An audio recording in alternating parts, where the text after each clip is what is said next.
Bonjour et bienvenue pour ce nouvel épisode du podcast J'évolue donc je suis. Aujourd'hui, nous allons explorer un parallèle fascinant entre le syndrome du membre fantôme et nos blessures émotionnelles du passé. En fait, ces deux phénomènes peuvent influencer notre présent et notre bien-être. Nous verrons également comment des exercices de développement personnel peuvent t'aider à aller vers la libération et la paix intérieure. Je te dis à tout de suite après le générique. Ce matin, tu t'es réveillé et tu t'es demandé comment allait se passer ta journée. Les mêmes routines, les mêmes schémas répétitifs ou alors l'envie de tout transcender et dépasser. Ce qui est certain, c'est que toi seul en as la clé. J'évolue donc je suis, le podcast 100% évolution personnelle. Pour te sentir épanoui, il est essentiel de chercher à grandir à chaque instant de tes expériences, qu'elles aient été positives ou négatives. Tu ne le sais peut-être pas encore, mais tu es un véritable alchimiste. Je te propose donc des sujets variés autour de la connaissance de soi, de la psychologie, de la pensée positive et surtout des conseils, des stratégies et des outils pour avancer de la meilleure manière qui soit sur le chemin de ta vie. Bienvenue à toi pour ce nouvel épisode. C'est vrai que ça faisait quelques mois que je n'avais pas enregistré. Ben oui, je suis comme ça. J'ai tendance à m'investir à fond et puis après à passer à d'autres projets qui me portent. Mais dans tous les cas, le podcast J'évolue donc je suis sera toujours là. Voilà. Donc aujourd'hui, le sujet syndrome du membre fantôme et blessures émotionnelles. Comprendre le parallèle et guérir. Donc le syndrome du membre fantôme, c'est une condition où une personne en fait ressent encore la présence d'un membre qui a été amputé. Souvent en fait, elle s'accompagne avec des sensations telles que des douleurs, des démangeaisons ou la sensation de mouvement. En fait, cela se produit quand le cerveau continue de recevoir des signaux nerveux de la partie du corps amputée. Il faut bien comprendre qu'en fait le système nerveux il joue un rôle très important dans ce phénomène. Les nerfs qui relayaient les sensations du membre manquant continuent d'envoyer des signaux au cerveau qui les interprètent en quelque sorte comme provenant d'un membre encore là.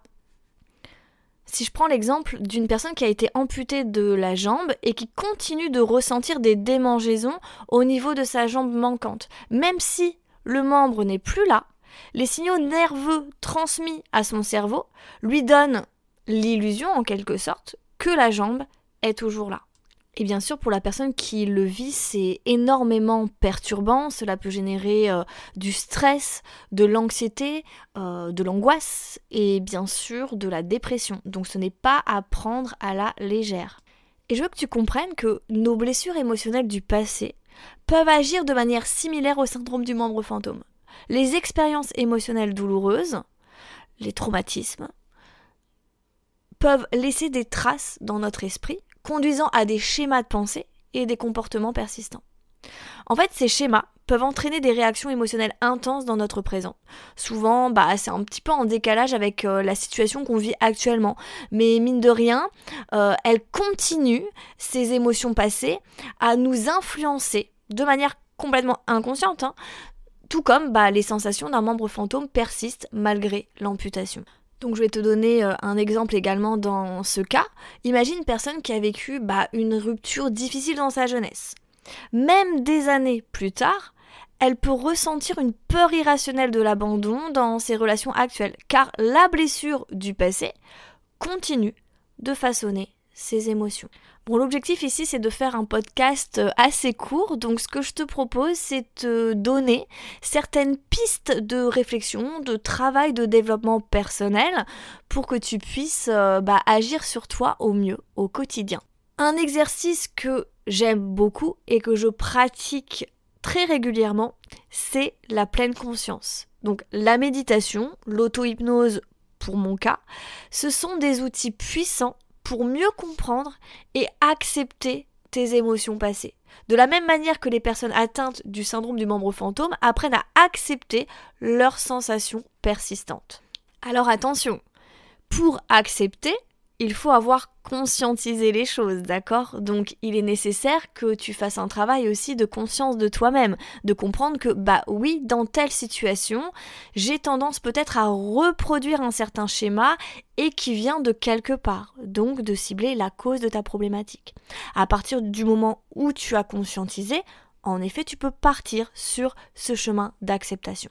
Donc, si tu veux faire peut-être une petite séance de méditation ou d'auto-hypnose, bah, tu prends un instant pour t'asseoir, te poser. Tu peux t'allonger également. L'objectif, c'est de te mettre dans un endroit calme et tu fermes les yeux. Tu commences tout simplement par te concentrer sur ta respiration. Tu observes ton inspire, ton expire. Et lorsque des pensées ou des émotions apparaissent, permets-toi de les accueillir, sans jugement. Et tu les laisses passer. Si tu peux le faire, essaye de faire cet exercice 5 à 10 minutes par jour, ça serait l'idéal. Après, tu peux tout à fait faire une méditation guidée que tu trouves sur YouTube ou tester les méditations d'Amandine, bien sûr. Voilà. Donc je vais te donner un petit exemple de ce qui peut éventuellement se passer quand tu fais cet exercice de pleine conscience. Si je prends par exemple une personne qui pratique sa petite séance de méditation, elle va remarquer à un certain moment qu'elle ressent de la tristesse.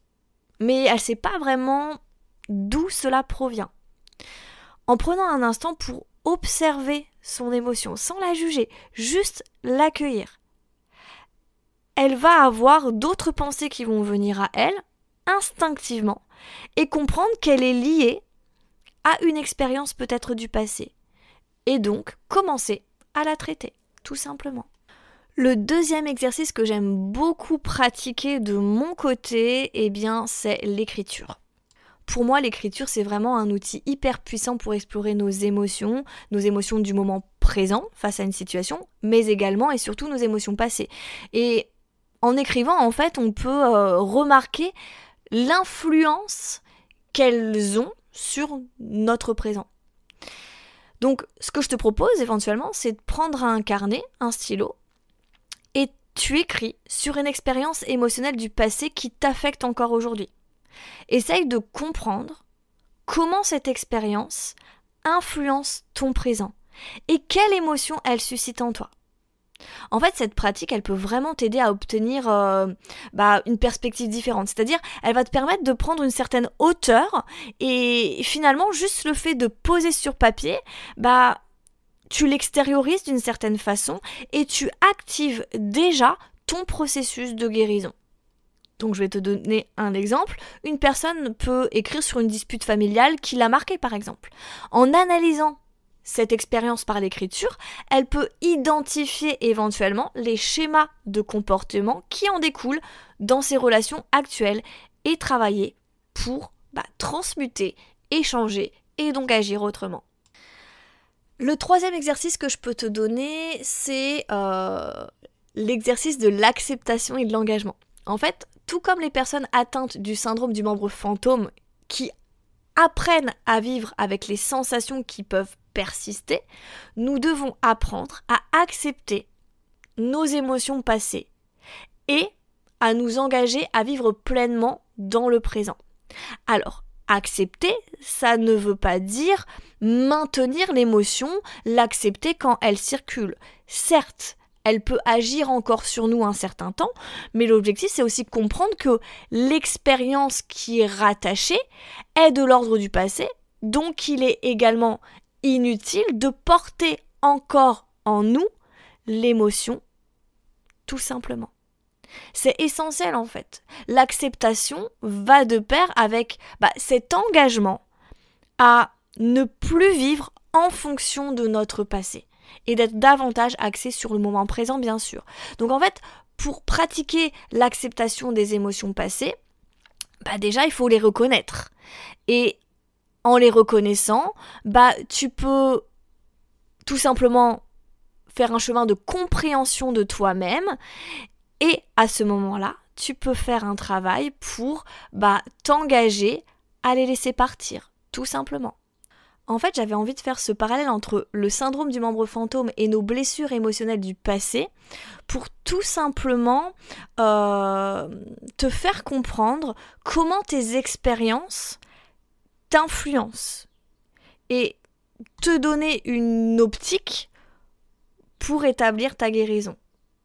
Bon, j'espère que ces exercices déjà pourront t'aider à avancer sur le chemin de ta paix intérieure. En tout cas, n'hésite pas à consulter mon site internet. Je propose des séances en individuel bien sûr. Je propose également un tout nouveau programme que j'affectionne énormément qui s'appelle Retrouver sa sécurité intérieure.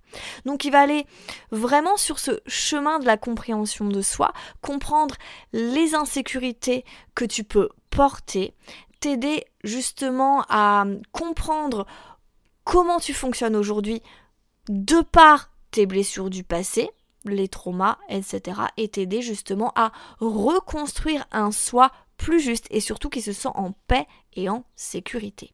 Voilà, je te dis à très vite. Merci d'avoir écouté ce podcast. J'espère que cela t'apportera peut-être des pistes de réflexion et que ces exercices te seront utiles. En tout cas, si tu as des questions ou des commentaires, n'hésite pas à me contacter et au plaisir de te partager un nouvel épisode.